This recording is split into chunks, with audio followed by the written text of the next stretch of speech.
metal payphone under a yellow plastic dome. There's life is garbage.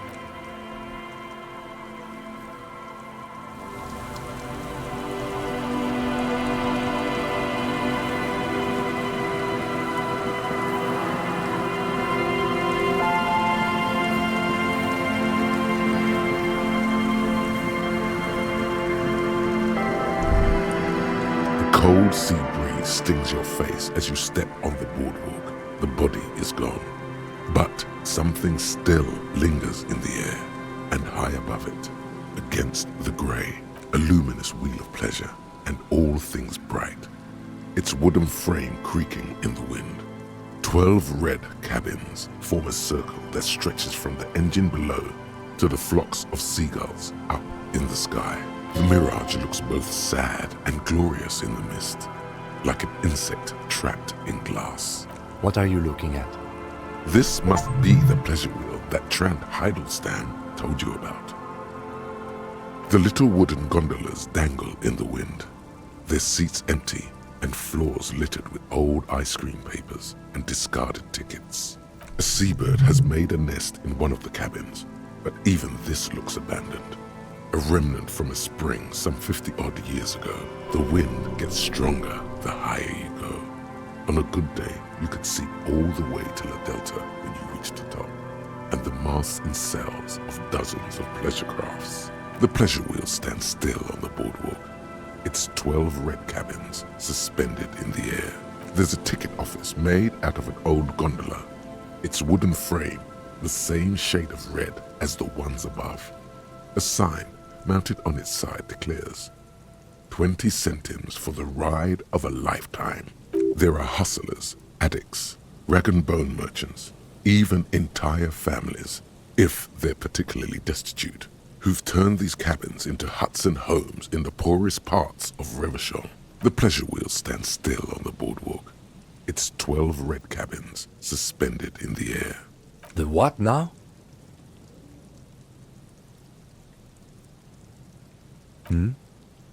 What is going on with you, detective? Decay and death, staring into the cold, hard kernel of things, smooth like the acid in your stomach.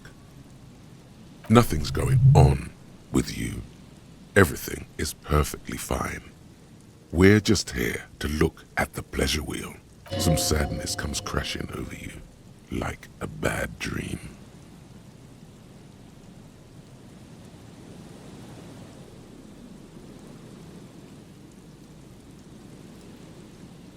Mr. Méjean? Perhaps not fan, but I do think he was trying to make himself feel better, yes, in his own way. To carve out a corner of the world where he could feel at peace for a moment. But I don't think standing here in the cold is doing you or me any good. Let's go. The pleasure wheel stands still. Some waves come crashing against the...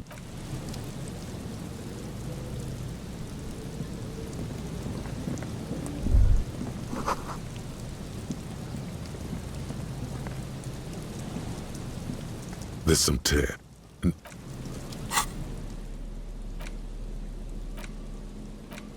there it is again. The scent of apricots with a touch of cinnamon.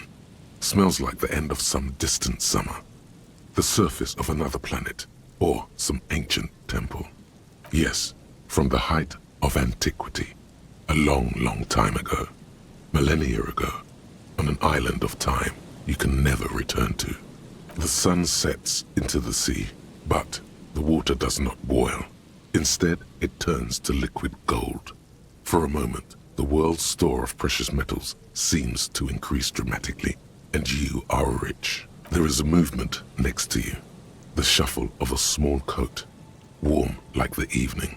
But when you turn toward it, there's nothing there. Why are you talking to a gum wrapper? Bitter, citrus, sweet. It seems to grow stronger, like a glow, with every breath you take. Whatever petrochemical byproducts they used to create this artificial flavor have bonded tightly to the wrapper. Or is that just your memory filling the gaps? Until a blossom of skin and flower petals erupts behind your closed eyes, made of toffee, cream, and distance. You just had to take a dive, your heart working overtime, trying to keep up with the panicked synapses firing all over your brain, moving liters of blood through you, panicking. Feels so familiar.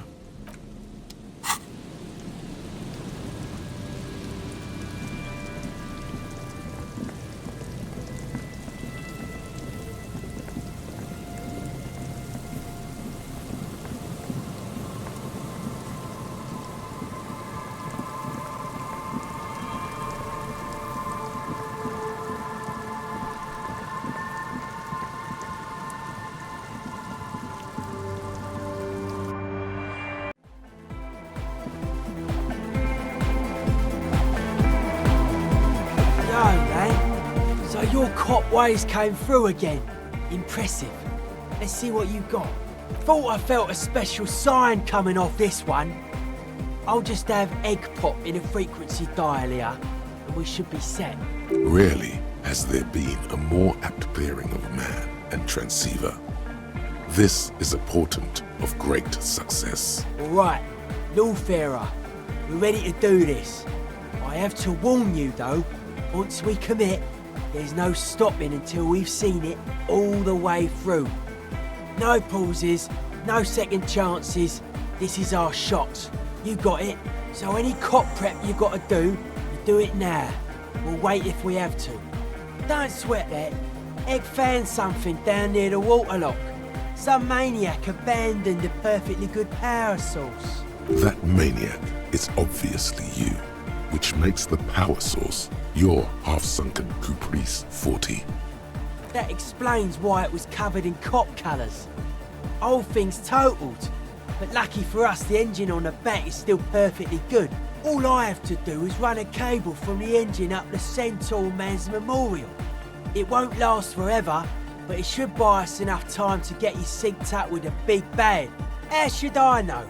It's up to everyone to know their own needs. Whatever keeps your body and soul in top working condition. At the very least, you should make sure you're wearing a good pair of gloves. Personally, I'm gonna make sure I've got a steady supply of prep tired handy. The speed is to get you through the tedious, detail-oriented parts of the work. Maybe this freak will spot you some. Hope you don't get any little wires crossed because you lost your concentration, Mr. Clean and Sober. Do what you have to. Hardcore! Like Egg said. Yo, man. Rest of the crew has got to stay here. Can't afford to let the beat drop right as we're getting off the ground. Much love to my hardcore antenna brothers! Good luck, guys. Try to squeeze in a promo spot while you're on air. We've got to start putting the word out. Back across the waterlock. At least we're getting our exercise in today. You can grab that amplifier, officer. And you start spooling up those cables. Maybe we can get it all in one go.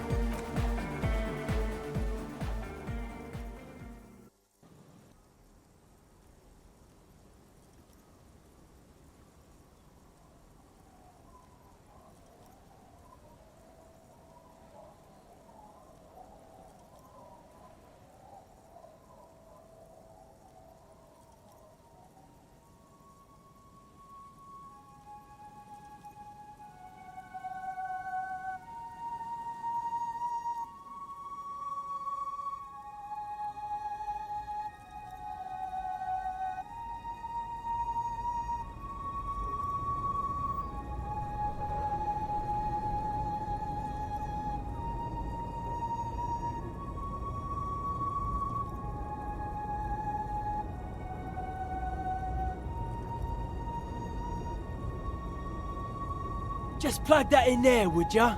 It's done. I believe we are ready. Yeah, as ready as we're gonna be. Grab one of these can sets, both of ya. I've got it rigged so that we can all listen, but only your cop talk will broadcast. No idea what we're gonna hear when I turn this thing on, so be prepared for anything. Trick is to keep transmitting your request until the big bad acknowledges ya. You got that?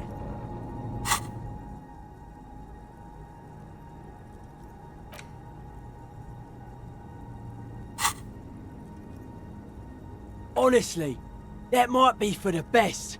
Like I said, the signs coming off this whole project are seriously uncharted. Don't know how much juice we've got, so we better get to it. You ready? Good. We're live in 2, 1... A soft rustling between your ears, a winterscape with fast falling snow. Every light switch, every motor carriage, every doorbell, tea kettle, and radio in Martinez, all mingled with electrical interference caused by scattered thunderstorms over Ozone. Hey, Lawman! We're waiting on ya! That's up to you. I don't know your call sign.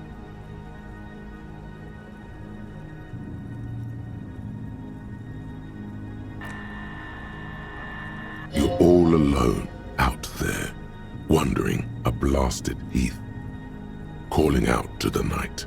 But there is no reply, except for the buzzing of invisible machines. The lieutenant looks up at you with a nervous glance. He is nervous for your sake, of course, but also his own. Looking at him now, with both hands on his headphones, you see very briefly what the lieutenant must have been like when he first joined the RCM. Then he turns to you. He gives you a half smile, along with an almost imperceptible nod of encouragement. Give it another go! Perhaps you're simply imagining it, but it seems as though you're learning to pull apart the fibers of this auditory felt. You focus on one strand in particular, one that sounds very nearly human. Nein, Liebling, das lasse ich nicht zu. Wie kannst du unseren Jungen bloß auf einen dieser Dinger nach Brede fortschicken? Marianne, mir erzählt, dass Oscar nicht mehr, seit er auf einem Luftschiff aus Graz zurückgekommen ist. Halten ihn die Psychologen für vollkommen normal. Aber sie hat das Gefühl, seit seiner Rückkehr mit einem Fremden zusammenzuleben. Something about her son going to Vredefort on an aerostatic to see some psychologists. Or maybe the psychologists are saying it's normal to have feelings for strangers. Foreign languages were never your strong suit. Liebling, bitte. Er ist unser einziges Kind. Er kann doch auch nächstes Jahr zur Akademie gehen. Is that what you call those radio spookers? Didn't know they had a technical name. Either way, you gotta keep it up till we get through.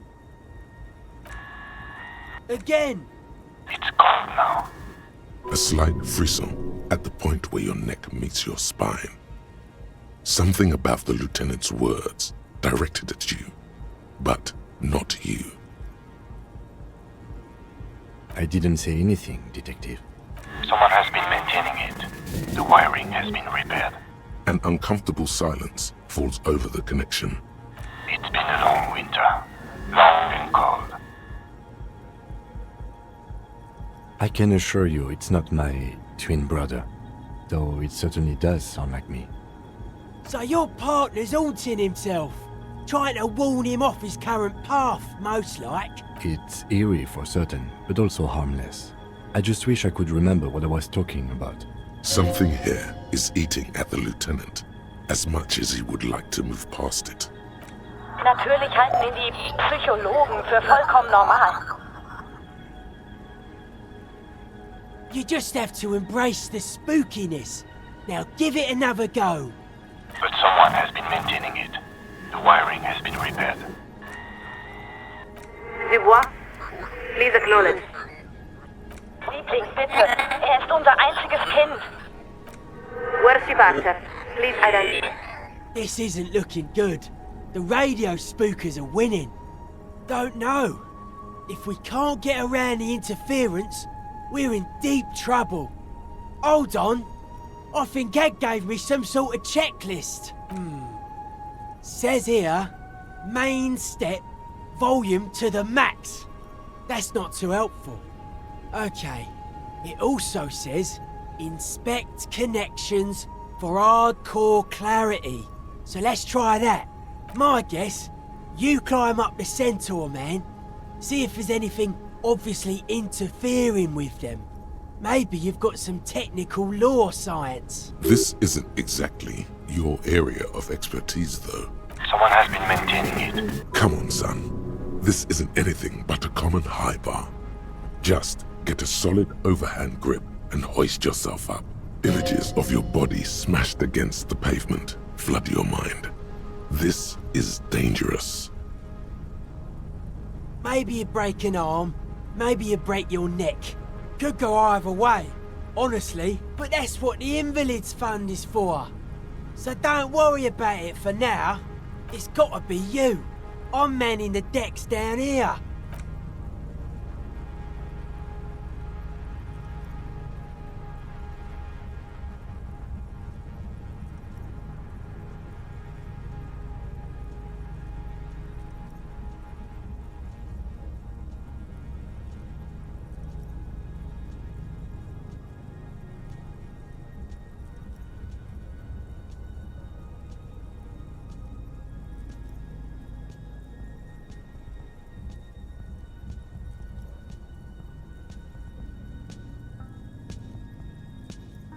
Your gloves give you a solid grip on the metal bar.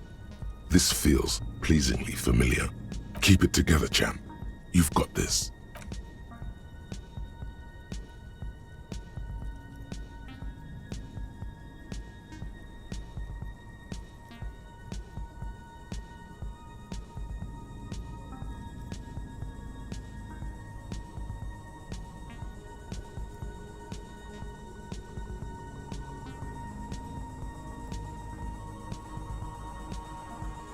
And before you know it, you're safely perched atop the monument. Yes, you're a natural gymnast, detective. Now, would you like to do what you got up there to do? The connection itself is nothing more than a little braid of exposed wire wrapped about the hoof of the horse. A copper fetter, it cannot slip. The whole monument is covered in a thin but durable layer of oil and grime. It's obvious no one has cleaned it in years. If you had something alcoholic, you could dissolve the oils, creating a cleaner and clearer connection. Well, what's it look like? That's not good. We should have cleaned the centaur man first. Pretty rude that we didn't. Hang on, I'm looking at Egg's checklist. He says, if all fails, bend antenna. Narrow is the hardcore way. That make any sense to you? It says here, muscle style. Good question. Maybe he's saying we're casting too wide a net.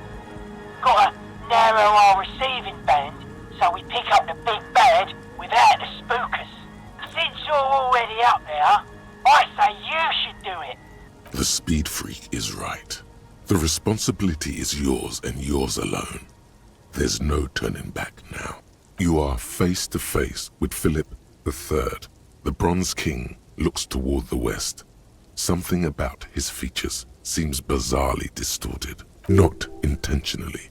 It's a matter of perspective. The king was never meant to be seen from such an angle as you've attained. His imperious gaze leads you naturally to his outstretched hand, which, for some reason, strikes you as sadly empty. He seems ill-equipped for wherever he's going. A king should not go about unarmed. You can't help but feel that saber you picked up might just give this older king a little more panache and better reception. Come on. Kings and sabers are so played out. There's a better way. Why not arm the good king's valiant steed instead? There seems to be just enough room between its teeth there.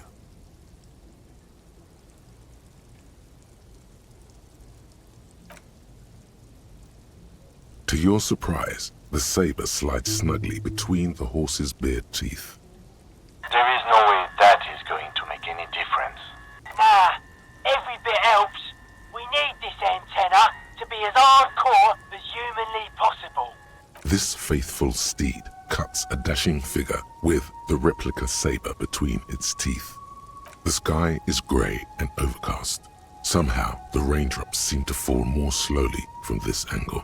Through the scrim, you can just make out the shadow of Coalition warship Archer a few kilometers to the east. A few of the idle lorry drivers and strikebreakers gesture at you with their cigarettes, more out of curiosity than anything else. From the window of one of the adjacent apartment buildings, an older woman leans out, her heavy breasts sagging. She yells a single word you can't make out, and then shuts the window with a violent thunk. Down below, a little doll-sized lieutenant is looking up, shielding his eyes. He's worried for you.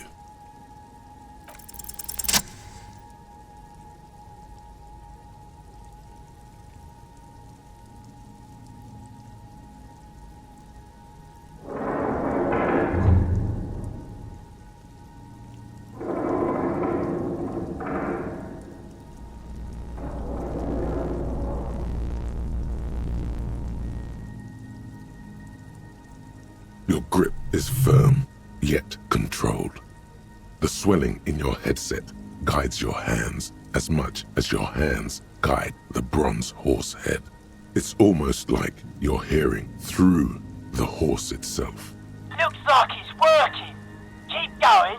Just a bit more. Nein, Liebling. The signal is clear.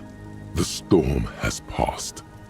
This is another voice, a live voice on the other end of this invisible bridge you've established. Try it now. Lieutenant Dubois, this is Coalition Warship Archer. We are acknowledging and accepting it. There it is. The big bad. Now be quick. I'll keep us aligned as long as I can. This is it. You're finally getting to speak with those who hold real power. And by that, we mean the ones with the guns and the warships. There is so much you wish you could ask.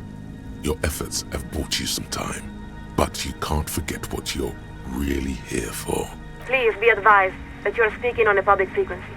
What is your request? You are currently speaking with Coalition Warship Archer, flagship of Insurcom forces in Revachol.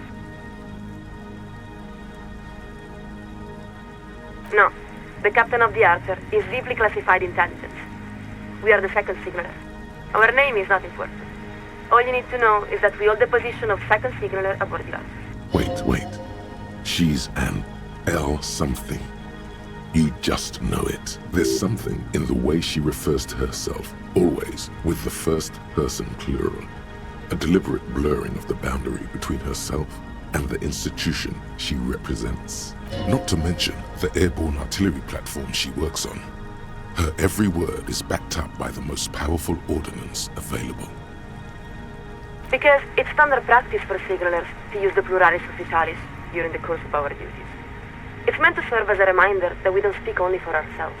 For instance, as second signaler, we represent Coalition Warship Archer, which in turn represents Insurcom and the Coalition more generally, which in turn represents the Moralist International, which itself represents the interests of 1.2 billion people across the world. Meaning, she's the voice of all those living souls. No, of course not. There are many nations outside the Moral Inter's umbrella, in Seoul, Samara, and elsewhere. At most, you might say the Moral Inter represents between a quarter and a third of humanity. A truth conveyed, matter-of-factly, without pride or self-consciousness. Perhaps you could say that we represent the interests and hopes of a great many people. But you could say, just as easily, that we are the assistant to the secretary of a factotum, no more remarkable than the lowest cashier of a common fleet. It all depends on your perspective. The chief signaler, our superior. They are ultimately responsible for all communications aboard the Archer. But now, we've wandered quite far afield. What was your request? You are currently speaking with Coalition Warship Archer, flagship of... No, the captain... Our name is not... Wait, there's something. Not to mention the airborne artillery. Really, it's not important. We would strongly prefer that you state the request. Do we sound like we're from Sir Leclerc to you? That's sarcasm. She's clearly Messenian. Now, please, you are currently speaking with No, our name is... Wait. There's something in the way she refers, not to mention the airborne. Really, it's not important. We would strongly prefer that you stay. How did you know that?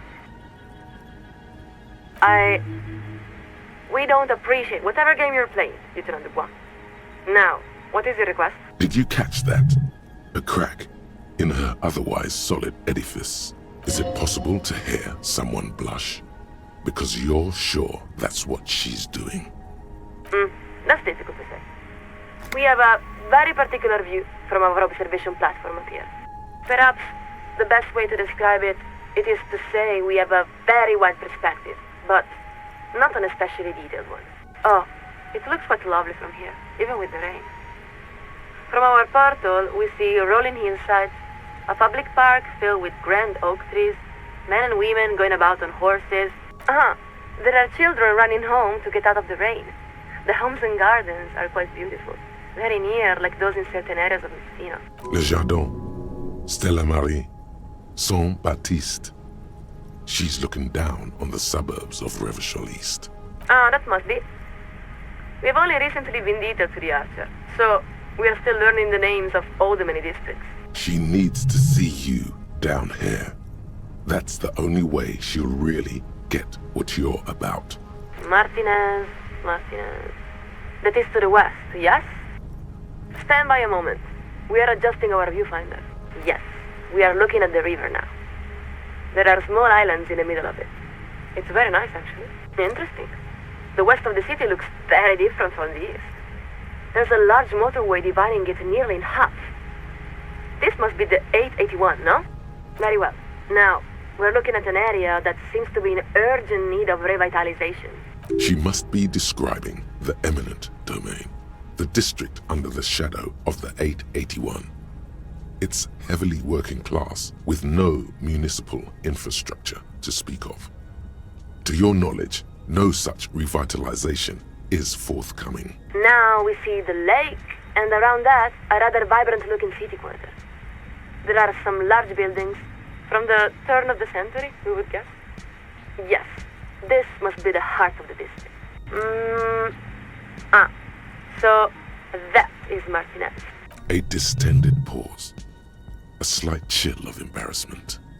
She isn't sure what to say. It is quite striking, compared to where we're from.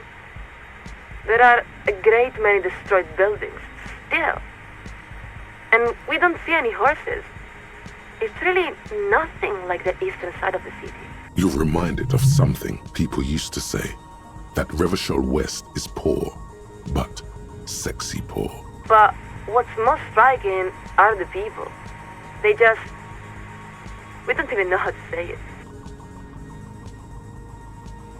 Perhaps we do not generally reach for such evocative imagery, but there is something rather desperate about them. And then there's all the hairline about. It's very unpleasant to look at. We're going to widen our viewfinder a bit. Yes, recycling is very important. The Coalition always supports initiatives that promote civic responsibility and mindfulness. A roundabout. Aha! Yes, we see the monument. But there seems to be a man on top of it. That's you. We have to say, that's extremely irregular, Lieutenant. What are you doing on top of the public monument?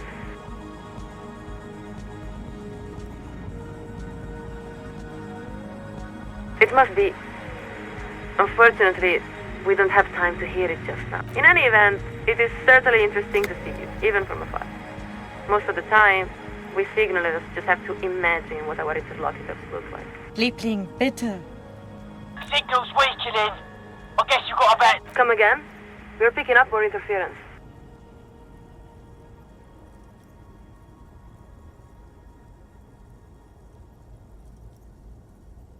We can assure you, it is coming as soon as possible.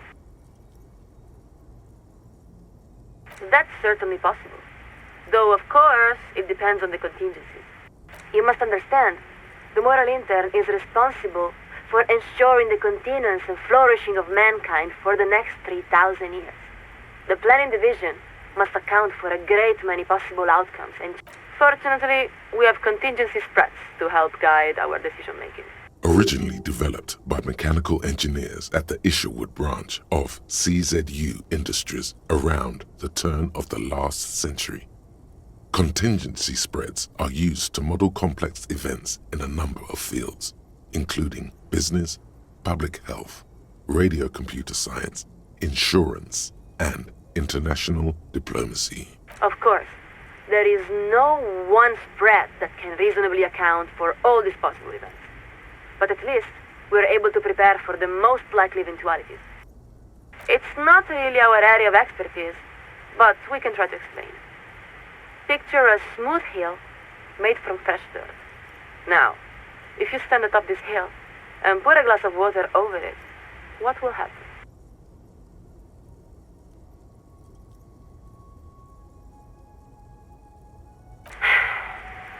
You're thinking about this metaphor too literally.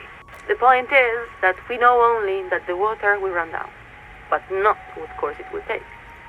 If we place a rock in the water's path, will it divert to the left or to the right? We cannot say. But we may predict which way it might run in either event. That is the essence of the idea.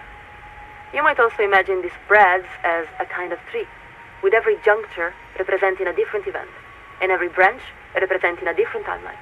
Not exactly. No one can know the future.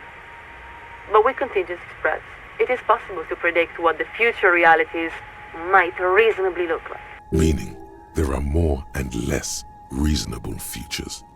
You should follow up on that. But we shouldn't overstate their importance. They are simply one of many tools used by the moral intern to set policy. Well, yes, just as some events are less probable than others. While we expect the vast majority of realities will fall within a normal confidence interval, there must necessarily be some that fall outside that range as well. Who are we to say? We are only a second signaler, not a metaphysician. This is the only reality we have ever known. So, how can we judge how reasonable it might be compared to any other? The key, we believe, is to be open to meaning, even amidst great uncertainty. But that's impossible to say. It may be that Revachol has a great role to play, or no role at all. That is the nature of contingencies. But didn't the Wild Pines representative say that Revachol would resolve history? You must understand, when we speak of contingency spreads, we are talking about the most fantastically complex data visualization human beings are capable of producing, with thousands of events, from elections and wars to natural disaster or scientific miracles, and millions of possible outcomes.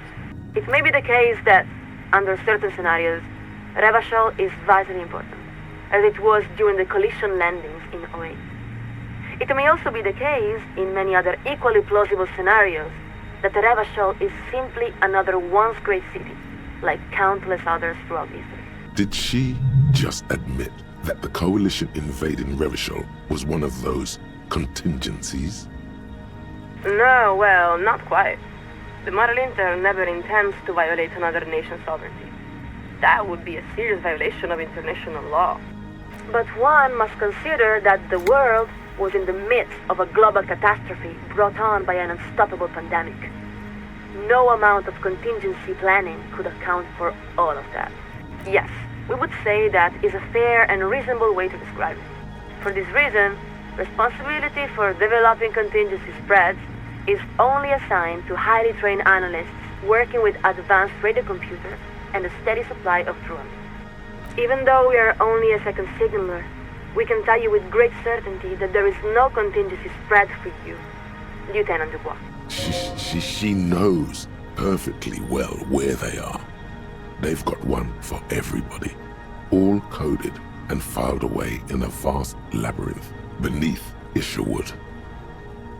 The Moral Intern is not sale.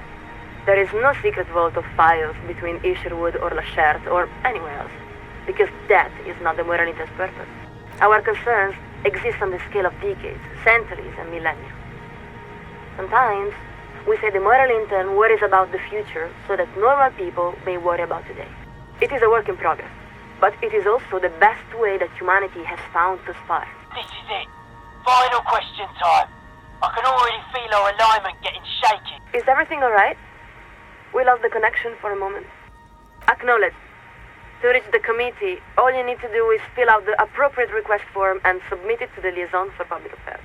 If the liaison accepts your request, you will be invited to address the committee at their next quarterly public hearing. We believe the next hearing is scheduled for July. She's got to be jerking your chain, right? You can't wait that long.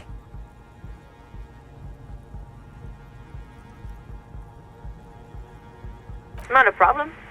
If this is a time-sensitive matter, you may file an emergency address request with the liaison for public affairs. They typically respond within a few weeks. We're afraid that is quite impossible, Lieutenant Dubois.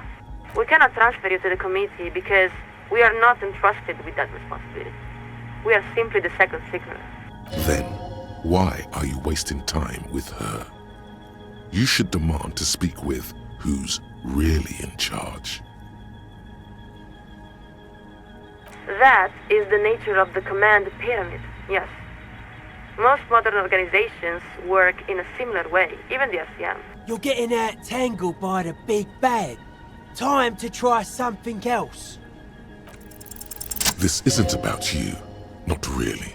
It may have been at a certain point, but you've let go of that perspective. This is about your responsibility to all of Revachon. Now, take a deep breath. Look upward. You don't have to bear the burden alone. What? How do you know this? There's a hesitation in her voice now. A little catch that wasn't there before. Lieutenant Dubois, this is a very serious claim. Please describe the situation as succinctly as possible. We will forward your summary to the committee. There's papers rustling in the background.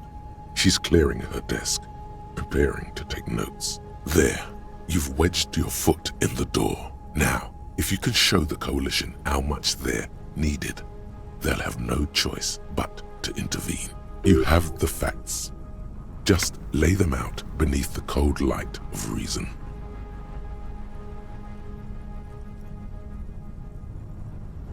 Please continue. We're listening. We have it. Is there anything else the committee should know? Detective, before you answer that, I urge you to weigh your words extremely carefully. You're not only speaking for yourself. He means to tell you, you're speaking for all of the RCM. What you say now will reflect on all of your half-brothers and sisters. The lieutenant is afraid you're going to say something too outre.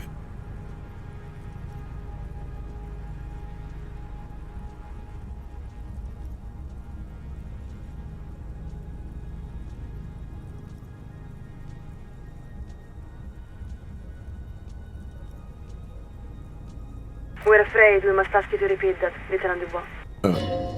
Afraid? What is she afraid of? Her tone has shifted. She's no longer herself. She's reading from a script.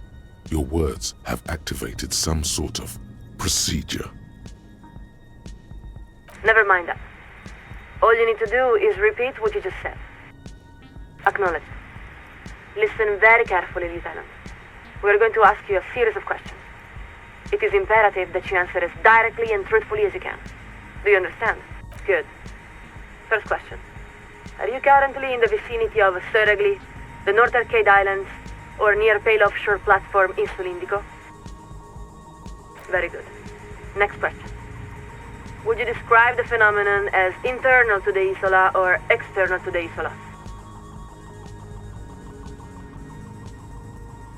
Next question. At the time, did you experience sense objects? Yes. Examples may include sound, memory, light.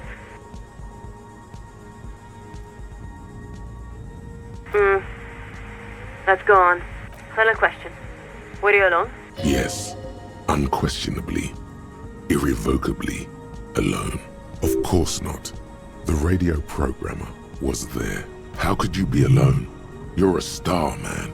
You've got an entourage and adoring fans wherever you go. You are part of a large family. You are never alone. There's no need to overthink this. We repeat. Were you alone? hear the sound of a page ripping. Thank you, Lieutenant. Please stand by while we transmit our summary. A long winter. Signals are starting to misalign. Not sure how much longer I can hold them together. Lieutenant Dubois, this is Collision Worship Art. Thank you for standing by. We are authorized to report the Committee of Responsibility for Rebachel has acknowledged and accepted your request. They would like you to address your matter to the committee directly, as their earliest convenience. Subito. Collision Shuttle Laurel is setting a course for your position. They will arrive momentarily. Stand by. Fat raindrops explode all around you. You wait, exposed to the meteorological bombardment. At least you're wearing a hat. No way! Big Ben's coming here! The lieutenant adjusts his microphone and slowly looks up toward you. Well, what now? You've accomplished your side task. You've contacted Coalition Warship Archer. I suppose what I'm asking is whether we are about to lose you to the moral intern. Beneath that surface query, a touch of self-doubt. The lieutenant isn't sure he can solve the murder without you. Afraid of what, detective? A little rhyme jingling in your mind's attic.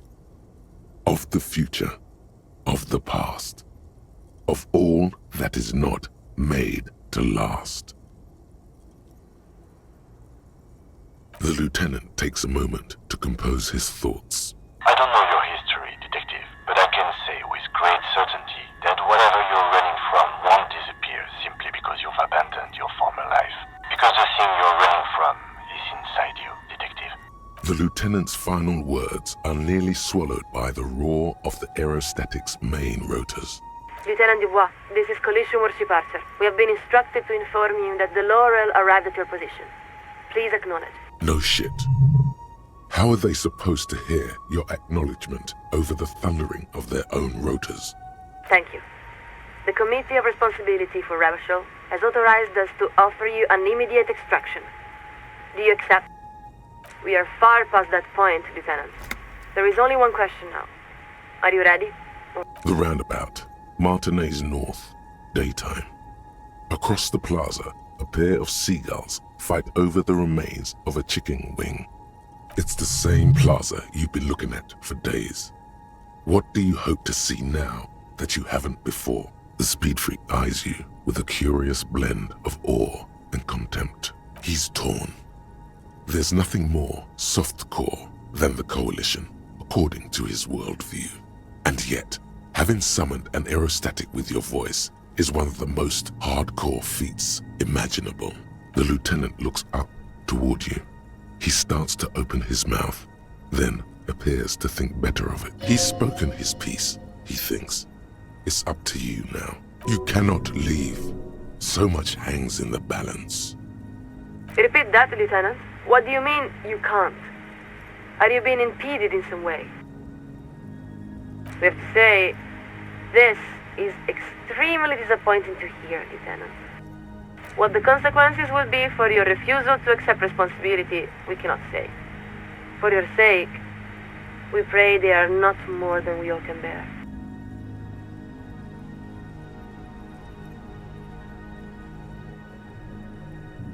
And now, we are updating our frequencies.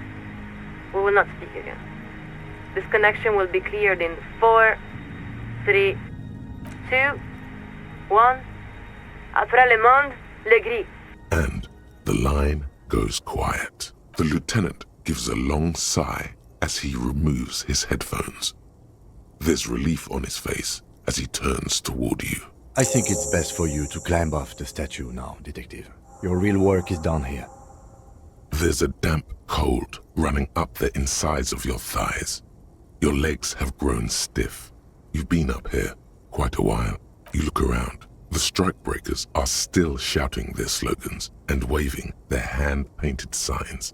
Beneath you, the lieutenant and the speed freak have begun disconnecting a few cables. You could stay a while longer if you wanted. Out on the bay, a pair of dinghies bob and roll in the waves. The breeze drags the voices of the fishermen toward the plaza. faint and indecipherable. Further out, a few dirty icebergs drift to and fro. Further still, at the outer edge of your recognizance, the ancient ruins of the sea fort lay piled on the horizon. Everything all right, Detective? Listen, I understand that you're disappointed that things did not turn out how you might have hoped. But you made the right decision, the more difficult decision, in my mind at least. Because I can see you're still agonizing over it. In my experience, when you make the wrong decision, you can tell right away. It's the right decisions that won't leave you alone. Perhaps someday, the lieutenant will tell you about some of the decisions that won't leave him alone. But it won't be this day. Now come on. We still have a long day ahead of us. About time. You grab that amp. Forget the cables. Need to leave some evidence of our antenna to inspire future generations. What's one more trip across the waterlock? Well, cop man, we've repaid the favour. Guess this cements the cop-hardcore alliance. Yeah! We are cops now! Easy, Ed. We're still hardcore music venue organisers, first and foremost, but maybe this does make us pillars of the local community. Sure, you have to say that now. That's alright. I'll put this tech away later. Think there's an extra can set, in case you want to grab a souvenir or something. Don't think anyone will miss it. Cleaning out the rooms. What if you didn't lose your memory? What if something in Martinez came and stored it all away, for you to slowly open one box at a time, so you can choose which parts to keep? Keep almost none of it. Only the flowers on the windowsill, only the distant sound of a radio. Lose all the actors, the dark shadows, leave only the still lifes, the blissful distant wash of waves. If everybody knew, you never did. She'll be coming soon. That is all.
Hello, dear.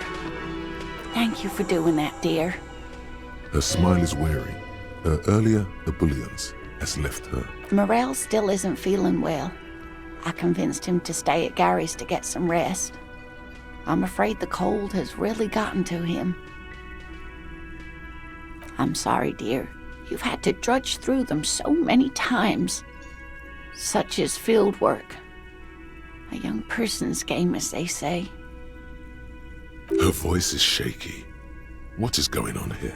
Morel will eventually, or we'll talk Gary into going back out, perhaps. The lieutenant stares at his shoe, caked in mud. He doesn't say anything.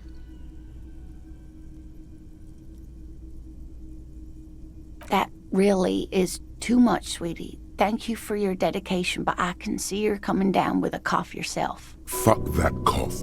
It's not happening. The insides of your lungs are lined with tobacco, a powerful antibacterial agent. You are unstoppable. Very strange. Why is she not letting you do this? It's like she's given up. Different? How? Answering a question with a question, for example. Defensive isn't her usual style. I'm in doubt, sweetie. That's all. Everyone is now and then. It's a strange feeling. I haven't really told this to anyone, but you are a police officer. And when a police officer asks, you must answer. Do you ever wonder if some lovely story from your childhood is just that? A story? Or a dream? Hunching her shoulders now. She seems even smaller than she is. Like a sad young girl. Seeing the Insulindian phasmid was just a story I used to tell people. I didn't really think about whether it was real or not. Morel's so proud of it. He always tells everyone. A terrible sting in the heart. Regret.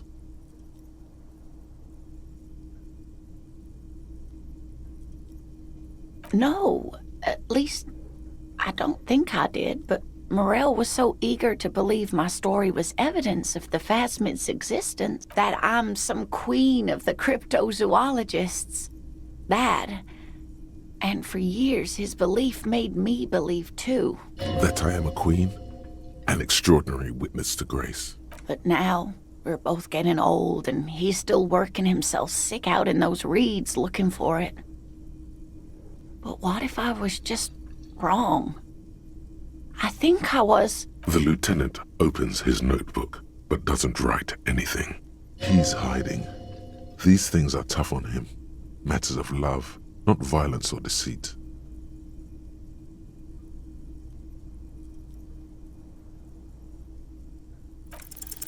An acorn is not the same as the tree. That requires time, diligence, and care. All qualities these two seem to share in abundance. But it is. We've spent years searching for the phasmid, hunting it together.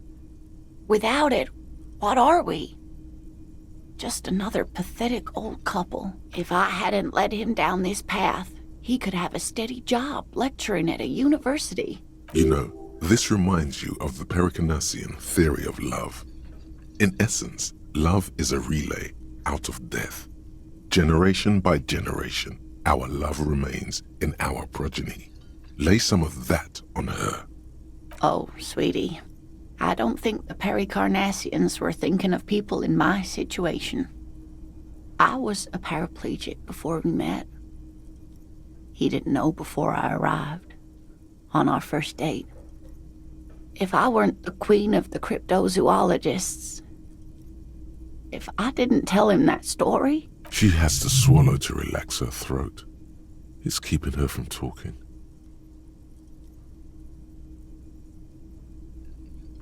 Maybe. But then why do I not dare tell him? I've wasted enough of your time with this drama. I really must stop talking about it lest I start crying and waste more of your time. What you have to know is the Insulindian phasmid probably does not exist. let us fools chase our ghosts. There are a million better things to do with your life. Are there? Some of the other things are pretty bad.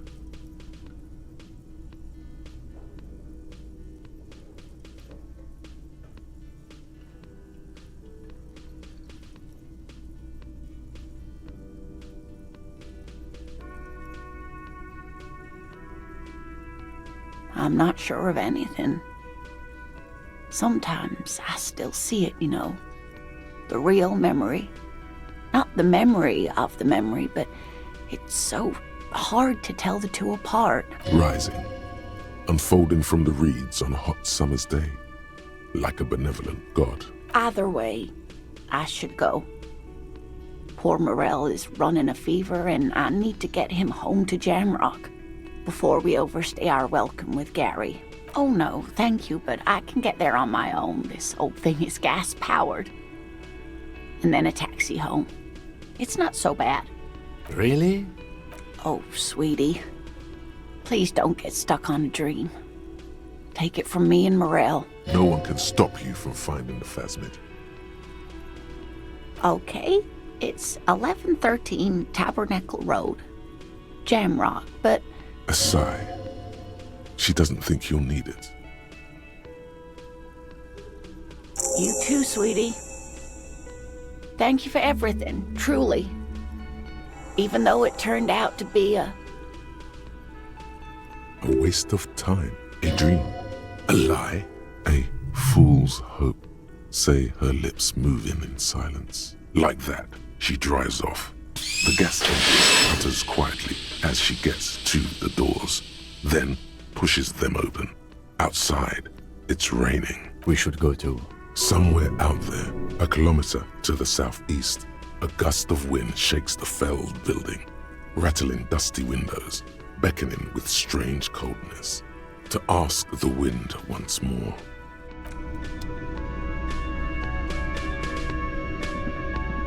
Ah, smallest church in Saint-Saëns, right? Cool. Now, what can I do for you? Another thing. Great. Yes.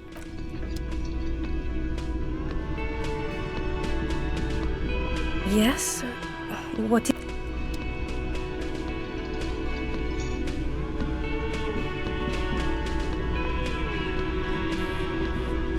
Hi again, gendarme. Bye-bye, gendarme.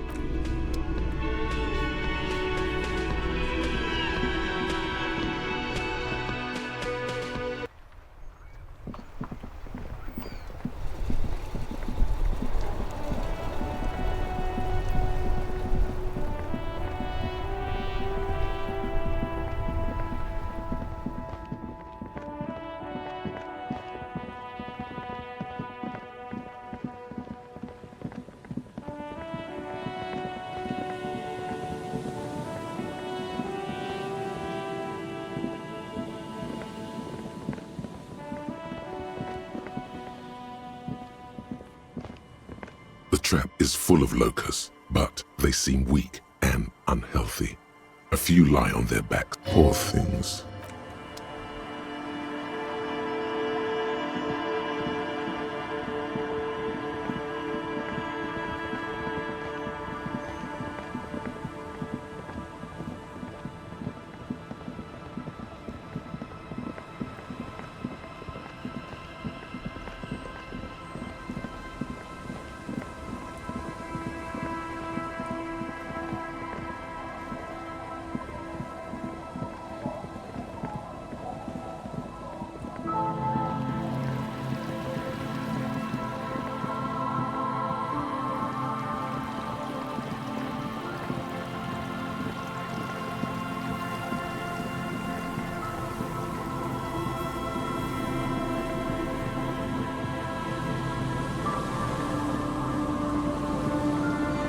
A few locusts trudge along the wall of the trap.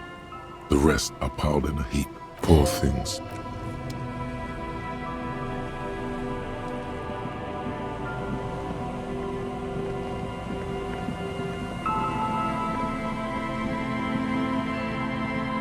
The trap is filled with dead and dying locusts. Poor things.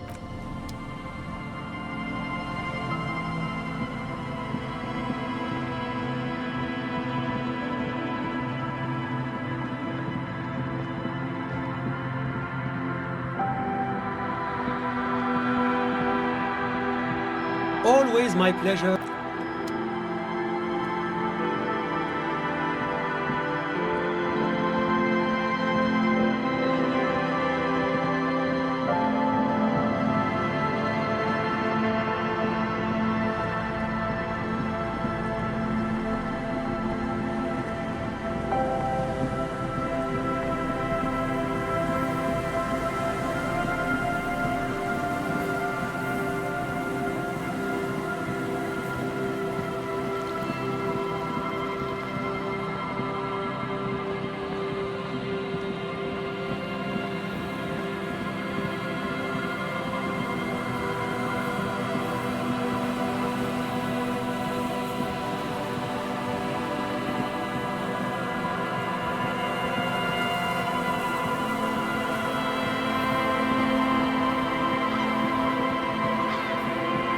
Just dead and dying locusts.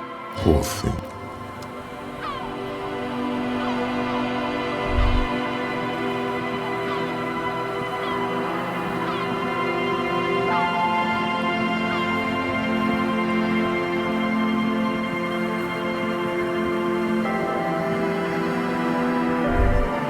Is there something here that would indicate a sniper used this place as a nest for taking the shot?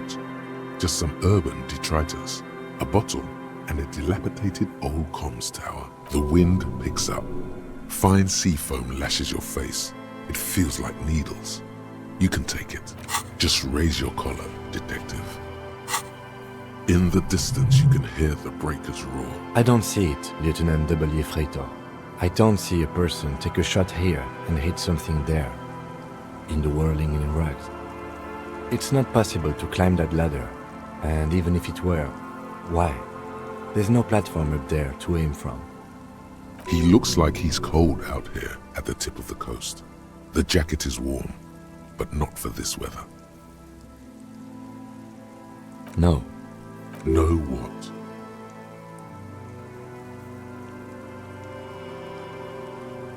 No. An orange pilot cap would not help. To warm his hands before pulling the trigger? Perhaps, but anyone could have made this. The coast is specked with fire this time of year. Truthfully, this seems like a very poor choice to take a 1.2 kilometer rifle shot from. Visibility is awful. There's water vapor everywhere. I think we can rule out... Biddable Prime, was it? Those? A smoking assailant who favors Tumutiri to Astra or Joanne? Cigarette butts are everywhere. This is a common brand for all men. Tumutiri was a Revacholian colony on Ilmara. The Suzerainties population was mostly Ilmaran Areopagites, up to 97%. The region was known for its tobacco export, hence the name. Oh, you do? The butts you saw had a silhouette of a boy wearing a coffee hat, a tobacco picker. This boy is the Tumutiri brand logo. Contemporary Revacholians prefer Juan, a local blend from the southern islands, or Astra, a legendary cigarette from Grad. Tumutiri is favored by older men who like its old-fashioned paper filter tips, insane amount of tar, and the sweet smells of colonialism and halva.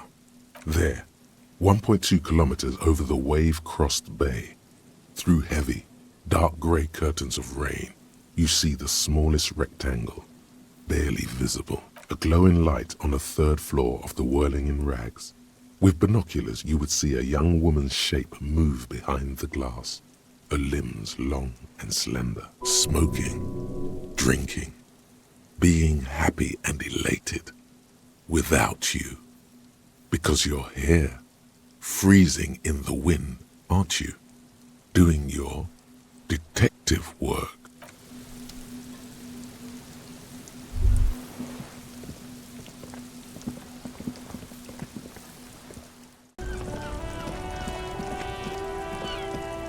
Inside, you see a set of steering levers, a radio microphone. This is Precinct 57. How may I assist you? 57. In the cabin, you see a set of steering levers, a radio on a hook, a pull-out toolbox, and the soft glow of the whites. Your fingers waste no time closing around the handle. In the cabin, you see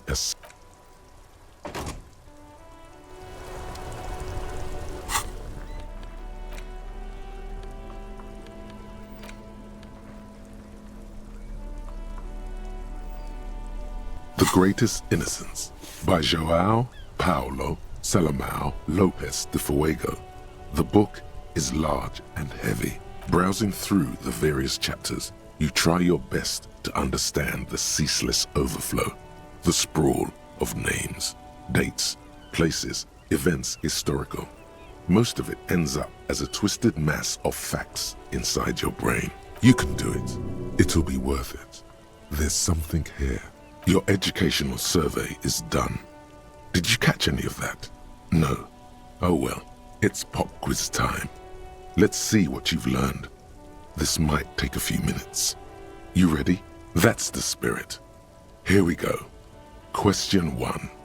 Who was the first innocence? Oh yeah, this is what I was made for. Incorrect. Dolores Day was the innocence of humanism, internationalism, and the welfare state. She codified parliamentary democracy and created modern institutions. Among these, the moral intern. She was powerful and beautiful on all her icons. Her colors are silver, white, and apricot. And when you think her name, Dolores, stomach acid rises to the back of your throat, and it hurts. You see a flash silver, a wreath, an airport bag, and blonde hair. You don't know why. Another choice, perhaps? Steer clear of this one. There's something terrible about this one. A strange sensation of loss. When she left the earth, the dust, and the ice, and the humans. That is unimportant to the quiz. Stop thinking about this. Yes, the quiz is impersonal. No need to rouse sensations in yourself at the mention of Dolores Day. Who was the first innocence? It wasn't Dolores Day. A pop quiz is a short examination designed to test your knowledge without any prior warning or announcement. Such exams allow the teacher to assess how thoroughly the students have retained the material at hand. Voila. Now blast that first innocence. Thanks for nothing. Dolores Day. Dolores. Incorrect. Sola was anointed during the previous century and even lived to see the current one. She was an urban planner who spoke her mind and largely left history to its own devices, encouraging people to excel on their own rather than prescribing to a deified model of history. She is often called an anti-innocence. Sola resigned after an assassination attempt by a Yugo nationalist who blamed her for not taking the side of the left during the turn-of-the-century revolutions. Innocences don't usually resign. Care to try again? Correct. Nothing much is known about him. It's not even clear that he was a he, but Franco Negro presumed as such and called him Pius. He's depicted as a young man with molten gold pouring out of his mouth. All he spoke was gold. It's said he invented God and equality of men before God. He also introduced the gold standard as a way for measuring people's love for Aurum. As the first innocence, he declared that there should be more of those like him.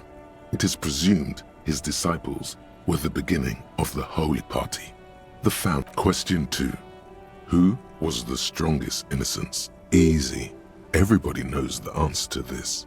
You, me, anybody.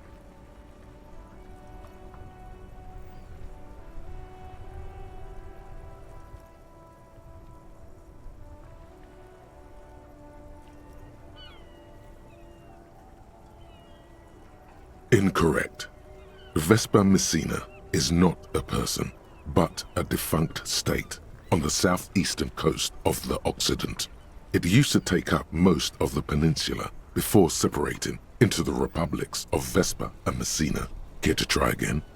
Correct. Named the innocence of militarism, he codified hereditary rule, but at the same time ended serfdom and established the Inter-Isolari Real as the global reserve currency. He also established the concept of the nation. Franco Negro attempted to solve the rising tensions between the aristocracy and bourgeoisie by building a unified society in which every man has a place and a mission. But at the same time, may rise to nobility provided on the strength of his virtue. Question 3. Who was the false innocence? Got it under control. No problem. Solid on this one. It's widespread historical information. Yes, there exists a group called the Founding Party, known as the Holy Party, during the time of the Pericarnacium. This, the world's oldest international organization, spends its time in search of either the re-emergence of the innocents or new members. There seems to be a mix-up with the sources. It's not my fault. At least it clearly wasn't Dolores Day. She wouldn't be false. She's beautiful. Incorrect. Stepan the Despicable, regent of Kedra, was a ruler who conquered the known world during the Kedriatic conquest, instead of the despotic Erino Pasternak. Would you try again? Incorrect. Kedra is a large nation in the mid-northern area of the Mawindi Isola, north of the Occident, between the Ilmaran mountain range and the Pacentic Mare Interregnum. Care to try again? Correct. There have been a number of counter or false innocences, some assumed to have innocentic qualities, some who just thought so themselves. Occasionally, they have the support of a faction inside the ecclesiastic organization, and accusations of foul play have arisen. The most famous and important of these was Erino Pasternak. He was into torture, despotism, hymns, cannons, and world conquest, but got defeated and humiliated by Stepan the Despicable of Kedra. Final stretch. You've come so far and learned so much. This is the most important one. Question 4. Who was the greatest innocence? The most important of them all. The most precious to humankind. I've got it. Honest. Of course, this is my thing. The reason I exist in this world. The correct answer is Franco Negro. 0 doubts. While it was actually her. Correct. The Mesk might see Franco Negro as the father of nations, but as of this century, there's been a great shift in attitude. Dolores Day has become widely regarded as the greatest innocence. A most radical change to the whole fabric of the world. Everything from inter-esolary travel to the connected world to 3 consecutive scientific revolutions can be traced back to her. Every decade that passes, she seems less human somehow, and more beautiful, and more beautiful, and more beautiful. Congratulations on finishing the test. The results and your subsequent grade have been calculated. You get a D, not particularly remarkable, but technically a passing grade. Not that anyone really expected better. You would have done better if you just left Dolores Day for the end. Dial the Dolores Day down a bit. What's going on with you? Okay. You are shouting at an inanimate object, like a real weirdo. No wonder you seem to have trouble with the right answers.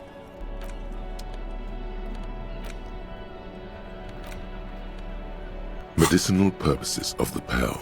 The cover of this heavy tome features a number of esoteric symbols. Flipping through the book, you find a number of sections on the general benefits of the Pearl. A large pharmacopoeia makes up nearly half of the book. You come across the following explanation.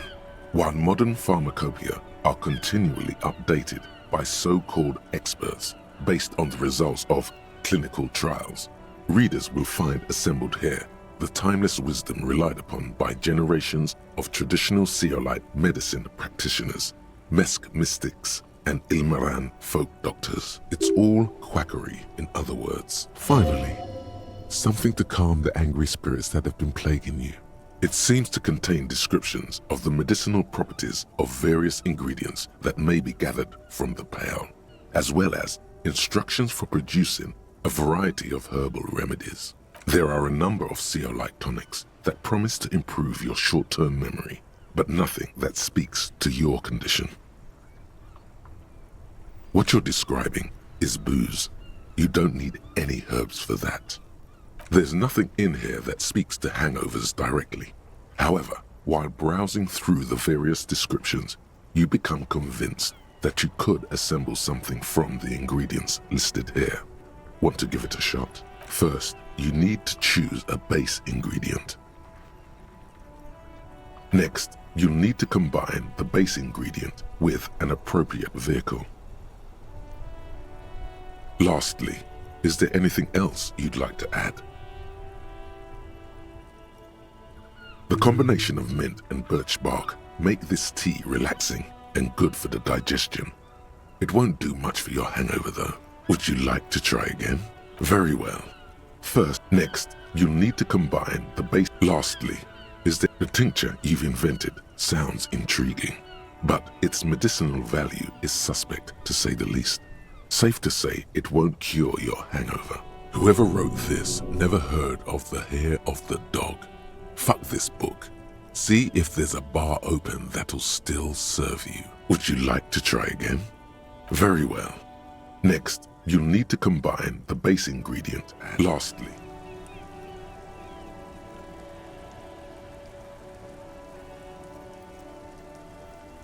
you've created a delicious tincture of whiskey. If only would you like to you close the book.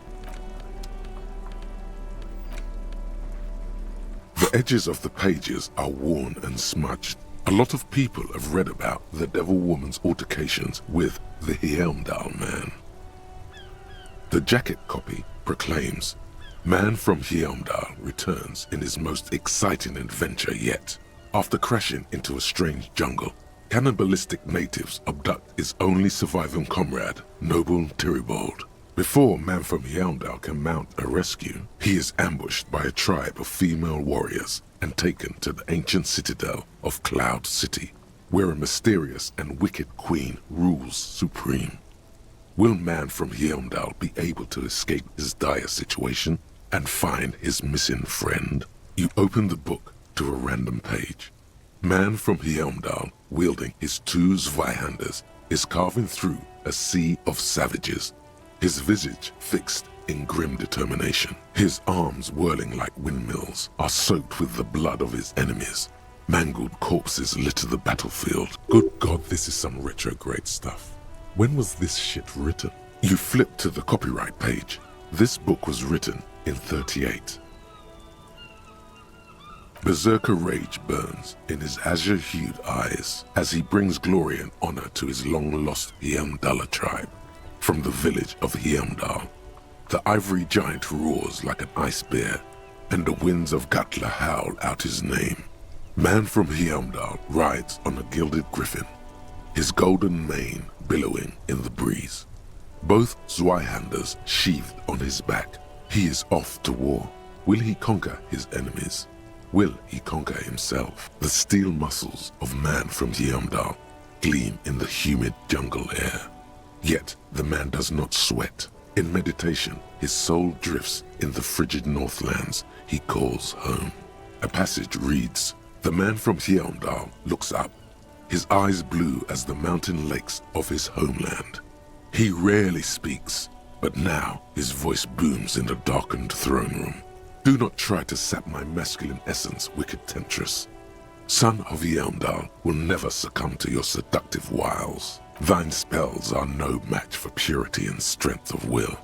Brothers of Heimdall, stand above the vices of flesh, for it is weak and corruptible, yet mine is forged in gore and strife."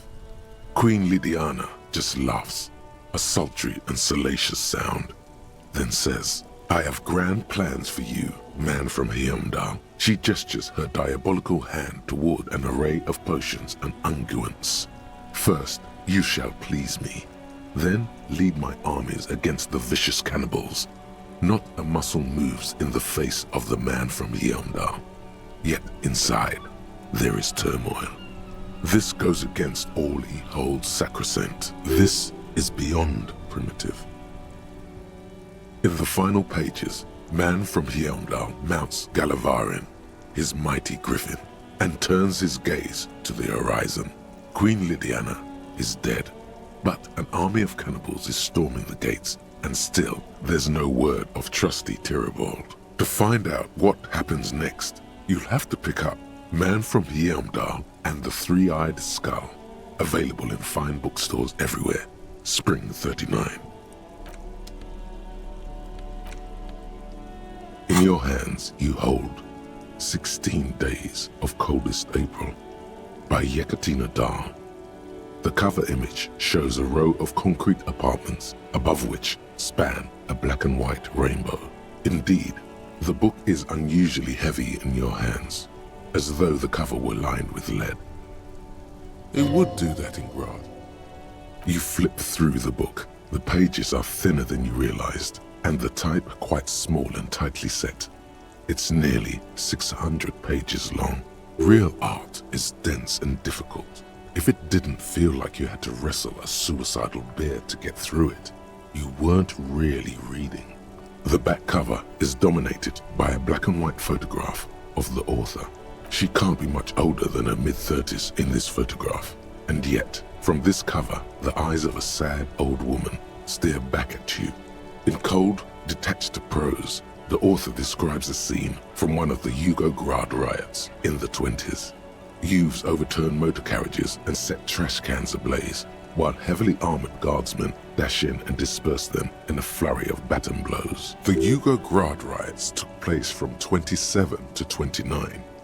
Fueled by ethnic unrest and the state's repressive tactics, these events are often seen as marking the end of a brief period of liberalization known as the Yugograd Spring.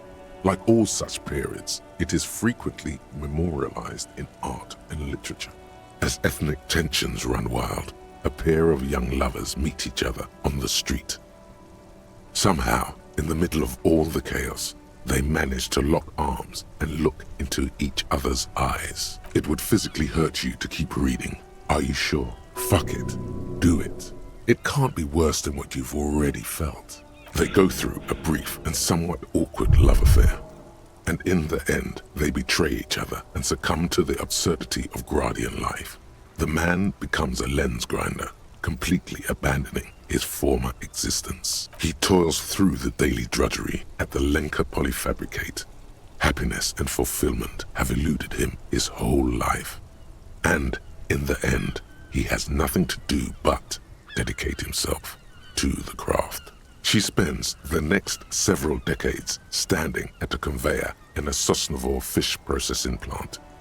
The smell of fish guts slowly seeps into her hair and skin, as every single one of her dreams dies, one by one.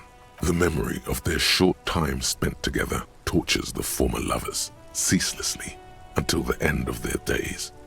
Years pass in solitude, their bodies growing ever more decrepit. As life leaves their remains between the soil sheets, their final thoughts are filled with regret. Good stuff.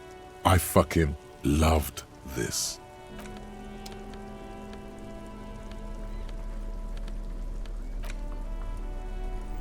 You hold in your hand the colorful primer. The title reads, "A primer for small kids." There's a bear involved. This book will show you the score. Get you oriented with those basic concepts you appear to be hazy on. The anthropomorphic bear will give you the lowdown of your life. The alphabet. Every page has one word designating one letter of the alphabet with a faded illustration. Most of them are scientific and cultural principles. It goes as follows. A is for azimuth. B is for Boreas. C is for cosine. D is for diamite. E is for ellipse. F is for phlogiston. G is for gamete. H is for homeboy. I is for econ. J is for Eura. K is for collapse. L is for laudanum. M is for myriad. N is for nadir. O is for aureole. P is for perihelion. Q is for quasar. R is for rhododendron. S is for sinus. T is for tricolor. U is for ultra. V is for vector. W is for Wahrheit. X is for xylophone. Y is for Ustava. Z is for zenith. That's it. You know the alphabet now.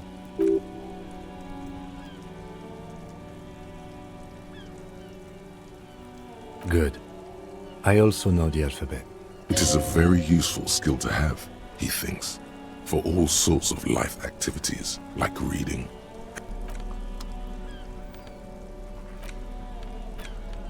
It's the letter you found.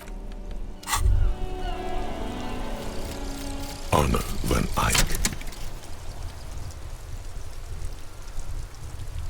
Okay, so Egghead is clearly not Van Eyck in disguise.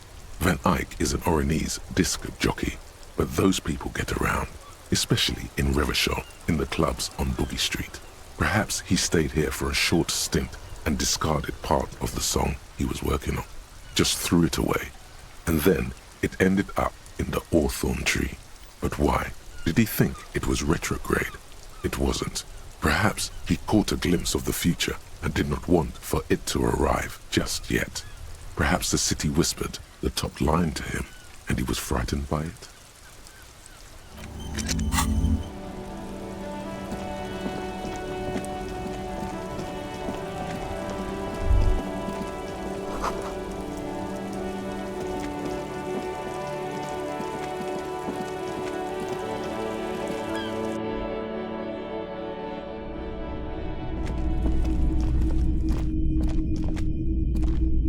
Hello, hello. Let me know if I...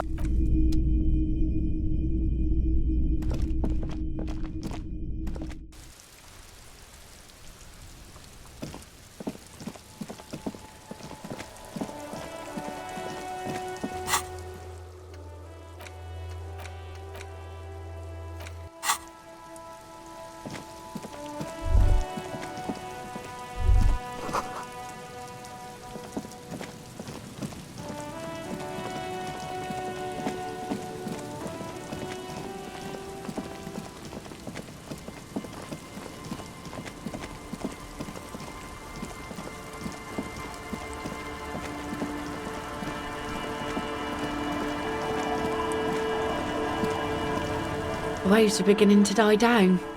Look at those little bastards. Simmered. Why does she care about the waves so much? What is it with waves and fishermen? We need to be out there with them, fishing, making a living. So I asked them to accommodate me. But until that happens, I can try to assist you the best I can. So, what will it be, officer? Oh, that's good to know, I guess. Why is it in the sea?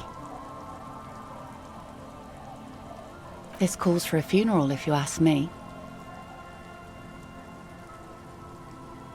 Aye. Feels deserved, don't you think? Falling in the line of duty like that and all. Why odd? Our things are a part of our life world. They're made with our human sweat and they share human history. We should care about them as we care about humans. To some extent, at least. Life world? Someone's been reading up on last century Gottwaldian philosophers. Play it cool now. Oh yeah? You won't even be able to get it out of the water before early June. And where are you going to bury it? Who to invite? What music to play at the wake? Take it from someone who's been through a few funerals. It's easiest to just leave them there and let nature take care of it. That's all we have time for right now anyway. Come back here in June and see how you feel about it then. It's not like it's going anywhere. Yes, that is a pity. But for now, let's focus on the things we do get to do. Like the murder investigation, for example. You like the Capri funeral idea? Oh? Well, how can I...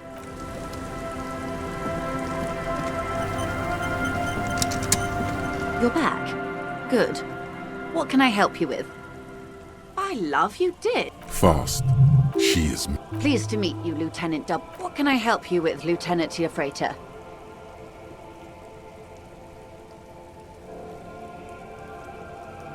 More lessons in base. Glad to have been of assistance. The little bit.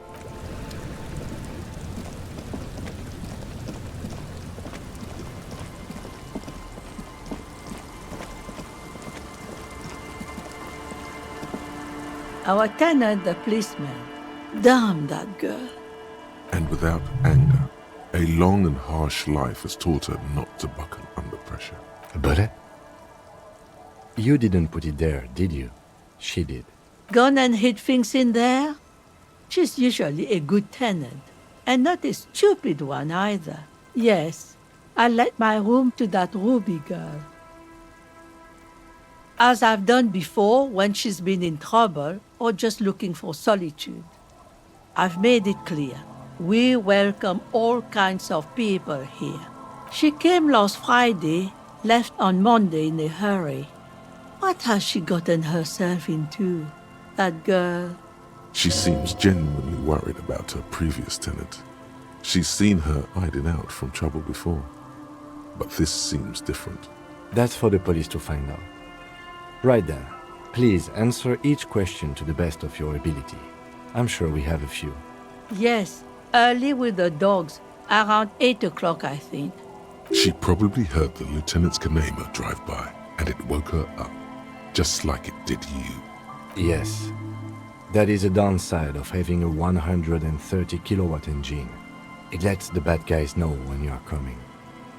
I cleaned it, like I always do. No. The truth, sire. She's good company. Knows how to talk to an old woman. At my age, you don't get a lot of quality conversation. So I really appreciate that about her. This Ruby is an old lady whisperer. She knows how to work the village elder, unlike you. Did she talk to you much during her last stay? No, she was mostly silent this time, kept to herself. She tried not to let it show, but I could tell she hadn't come to fish. Usually she likes to cast a few lines, but this time she mostly stayed in her room. She wanted to talk to her, as they usually do, but she was brooding. How would I know? She's a gruff one, but not violent. She doesn't go around toting a gun. You could ask her about your hunch, that it was a desperate measure. See if she thinks Ruby fits the bill. Do tell. Exit from what? The lieutenant stops writing for a moment. He looks at you, then at the old woman. No, she's a fighter. Not a quitter, like you sometimes get, son. She really believes that. Nothing of the sort. Sure, she was no stranger to the bottle. She fit in that way. But I only knew her to have a beer on the beach while watching the sunset. The sun sets for everyone. She isn't what you'd call a drunk. Even offered me some from time to time. Said it was part of the communal life. But I never saw her lose control of herself, the way some people do. Not that I know of, though she was into nice music. She once showed me a few mixtape milieu she'd made. Although I guess she was pretty handy with the mechanical and technical stuff. Even fixed the heater in the shack. You should be thankful for that. She may simply have kept the equipment elsewhere. I don't know.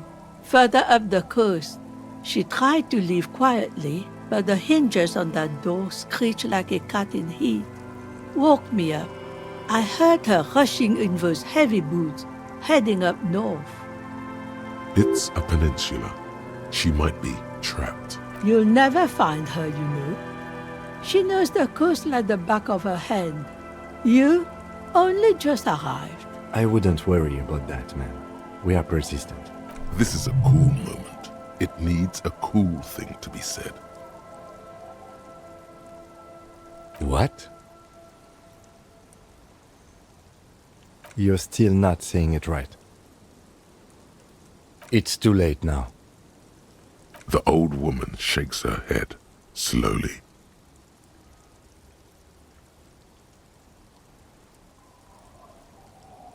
Are you sure you would rather stay here? Get a nice cozy fire going in the heater? Seems like a better idea to me.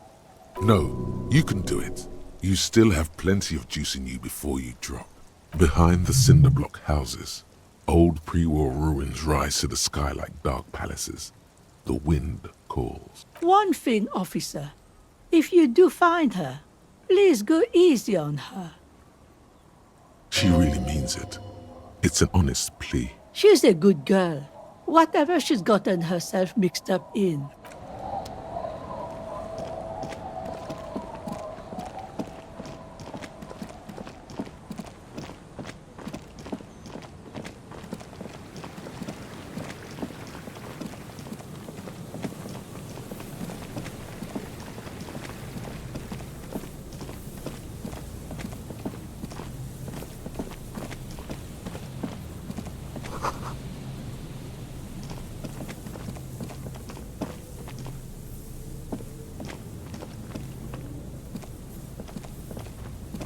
And Mikhail noticed the windows, especially with how there are no windows on the south side. This was to deal with. You officers, come to investigate the historic subtext of West Martinez? I'm Tran Heilostam. You must be Kim Kitsuragi, right? I was just telling my son about this building. Not a lot of people realize the historic significance here. Very rich in hypertext. Nice to meet you. Yes, hypertext. Young Carp and the collection of cultural hyperlinks. He's just making up fancy words.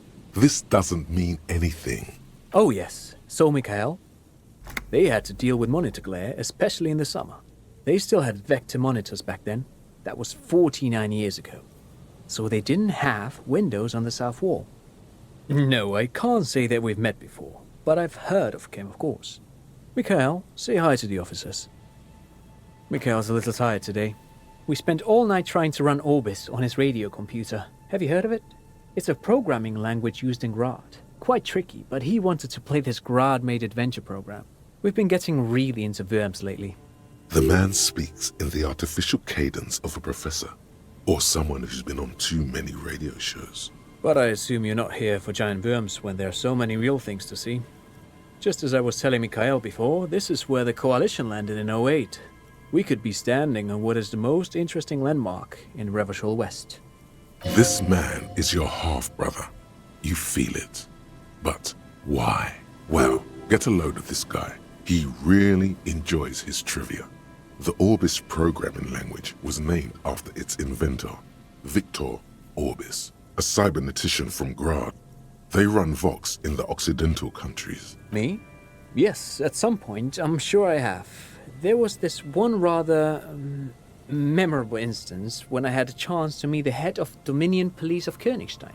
And as you know, they have this very distinctive dress uniform with scarlet breeches and little cylindrical fur caps. I think these are called... No, I'm afraid I can't help you with this one, officer. It's just a regular day off for me and Mikhail here. So you haven't seen anyone around? No, I'm sorry. As I said, this is just a day off. We just arrived anyway. There's something friendly and familiar in how he says that. A day off. He's telling the truth. He hasn't seen anyone. Aha! But it's not just any empty old building. What not a lot of people know is, this used to be the R&D department of Felt Electrical. And Felt, which now sells ink cartridges mostly, was once a top dog in the turn-of-the-century cybernetics boom. It looks old and weathered, with seagulls picking apart its stone and metal carcass. Bushy undergrowth has taken hold of the collapsed rooftop. Some kind of bird has set up a nest on a broken windowsill. That's not surprising. Only a vestigial ink cartridge and ferrotape manufacturer remains. They started out as a midway electronics outfit in Königstein 2 centuries ago. After an aggressive move to Revachol, Feld became a global player in the emerging personal electronics market of the pre-revolutionary era. Still, Tricentennial was beating them in business machines. But Feld had an ace up their sleeve, or should I say they were developing an ace up their sleeve. It was here in Martinez, possibly in this very building, that they developed prototypes for a tape computer. An elegant folding mechanism of rollers and ferrotape ribbons, portable enough to be a take-it-home solution, revolutionizing business machines, possibly even bring them to the average consumer. which is a feat of engineering even today's giants, Rehm, Elysium and Zam, haven't achieved yet. He assumes something like a combat stance, facing the wind. Indeed. What? The revolution! Unfortunately, their moonshot project never made it to the market. Feld's move to Revachol backfired. The revolutionary government liquefied their assets and expropriated those very advanced prototypes. Possibly from this very building, or one of the adjacent ruins. All of this was built by Feld, even the boardwalk. Wild Pines built Martinez proper as a resort for their middle management. Feld built this side of town for R&D. Yes, they even built a pleasure wheel, but that got destroyed in the war. A pleasure wheel? Perhaps reminded of a childhood memory. It's clear he would prefer there were a big wheel lighting up the coast. Yes, to lure in their star engineers. This part of Martinez was nothing but reeds before Feld arrived. They had to make the prospect of living here attractive. It was supposed to become a global center for innovation in cybernetics. But history had other plans. Oh, I'm afraid it didn't end well for the boys. But this story is a bit too dark for little Mikhail here. Now, if you were to ask about tape computers... Wait, is he saying that we should just bypass the excesses of the revolution?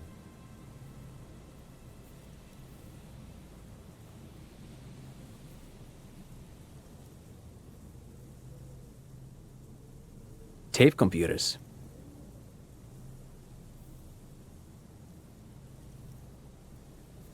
They used them for military communications, but also to write and send out press releases, the most notorious example being Le Décret de Mars. What's the Mars Decree? I mean the radio transmission sent out to news agencies and world governments by the newly created Commune of Revachol on the 7th of March in the year 02. A short-lived legislative foundation for a short-lived utopia. It's a beautiful piece of text, actually. A singer-songwriter I know, Charette, called it a love poem to Revachol on her political concept album, Bon Baiser dans ce Lind. You should read it. Every local library in Revachol stocks a copy of the decree. I tried to get Mikhail to memorize it. Tried to. Someone was much too interested in worms to be paying any attention.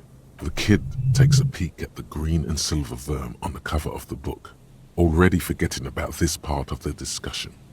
Actually, no one knows. No one even knows what a computer made entirely of tape would look like. But word has it, they were very elegant, exquisite, alien-looking turn-of-the-century hardware. Buckle up. 10 years ago, I did a little freelancing, I guess you could say. I was a special consultant for an exhibition at the Womty Dumpty Dum Center in Vredefort, Oranje. It raised the same questions, and we had lengthy discussions with Paul Ockerman, who was head curator at the time. This was before the twins Keith and Guy Hughes joined the team, trying to... Wait, did he just say Wumpty Dumpty Dum Center? He did it. He said Wumpty Dumpty Dum Center, like it's the most natural thing in the world. What the hell is a Wumpty Dumpty Dum Center? And who the hell are Keith and Guy Juiced? This is all ninsy-pinsy garbage for sissy people. The Wumpty Dumpty Dum Center for Contemporary Arts. The exhibition itself drew on Lagerman's notion of memory, and so there were some parallels. That's why the head curator, Paul Ockerman, chose to... In fact, I'm not. The Wumpty Dumpty Dum Center is a place you can visit if you're ever in Vredefort and are ever in the market for an exhibition space / contemporary art research center. But perhaps I should return to the tape computers. As I was saying, the device itself was very elegant, fragile even. One could write directly on the tape using a special chemical solution. The machine would then analyze the handwriting, perform operations, and project output onto a white screen. It was a beautiful, delicate thing. Made of black film and folding tape structures. Very, very cool. Though I understand the socio-economic causes of the revolution, it pains me to imagine the revolutionaries setting fire to this precious device. But so they did. The Feld playback experiment vanished into the fires of 07. Yes, the official name of the prototype. Some sources report it as the Feld playback experience, but those are incorrect. Who knows? Maybe it was an accident, or maybe they didn't want the technology to end up in the wrong hands. Either way, they're all gone now. All 3 versions of the prototype. Nothing but debris and ashes remain inside that building. 2 seagulls circle in the sky. You look up and think, really? Or was there a 4th prototype that remains hidden in the mausoleums below Cold City? But of course, what else? No, thanks to you for having me and little Mikael here to pick your brain. A very interesting conversation indeed. Pick your brain? If anything, this was rather one-sided. He did the talking. Whatever.